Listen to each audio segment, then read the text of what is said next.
The story of Islamic Sicily begins in the 9th century CE, a time of great change and upheaval in the Mediterranean world. This period saw the rise of a powerful Islamic empire across North Africa, which would come to play a pivotal role in the history of Sicily. This empire was known as the Aghlabids, a dynasty that ruled from the city of Kairouan in present-day Tunisia. From their base in Tunisia, they launched a series of raids and conquests across the Mediterranean Sea, seeking to expand their influence and control. In 827 CE, an Aghlabid force landed on the shores of Sicily, marking the beginning of a significant and transformative period in the island's history. This marked the beginning of a new chapter in the island's history, one that would see the blending of different cultures and traditions. Sicily at the time was under the control of the Byzantine Empire, a powerful and influential force in the region. The Byzantines had ruled the island for centuries, leaving behind a rich legacy of art, architecture and culture.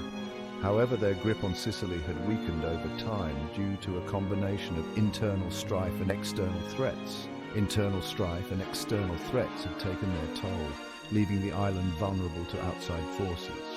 The Aghlabid invasion exploited this weakness, taking advantage of the Byzantine Empire's declining power. Their conquest of Sicily was a gradual process, involving numerous battles and strategic maneuvers. It took almost a century to fully subdue the island, with the Aghlabids slowly consolidating their control over the region. The conquest was marked by fierce battles and long sieges, as the Aghlabids faced resistance from the local population and remaining Byzantine forces. However, it was not solely a story of conflict. There were also periods of peaceful coexistence and cultural exchange between the Aghlabids and the local inhabitants. There were also periods of peaceful coexistence and cultural exchange where the two cultures influenced each other in various ways. As the Aghlabids established their authority, they brought with them their language, their religion, and their way of life, which began to blend with the existing Byzantine culture. The arrival of Islam transformed the cultural and religious landscape of Sicily, introducing new ideas, practices, and traditions. It laid the foundation for a unique and vibrant civilization that would leave a lasting impact on the island. This civilization would flourish for over 2 centuries, contributing to the rich and diverse history of Sicily. It would leave an indelible mark on the island's identity, shaping its culture, architecture, and way of life for generations to come. Under Islamic rule, Sicily was transformed into an emirate. This transformation was not just political, but also cultural and economic, marking a significant shift in the island's history. This emirate was integrated into the wider Islamic world, connecting Sicily to a vast network of trade routes and cultural exchanges that spanned from the Middle East to North Africa and beyond. The new rulers brought with them a sophisticated system of administration. This system was characterized by its efficiency and organization, which were crucial for managing the diverse and dynamic population of the island. This system was based on Islamic principles of governance, which emphasized justice, accountability, and the welfare of the people. These principles were reflected in the policies and practices of the administration. This led to a period of stability and prosperity. The island flourished under the new administration, with improvements in agriculture, trade, and overall quality of life for its inhabitants. The emirs of Sicily were astute rulers. They were not only skilled in governance, but also in diplomacy, maintaining good relations with neighboring states and other Islamic territories.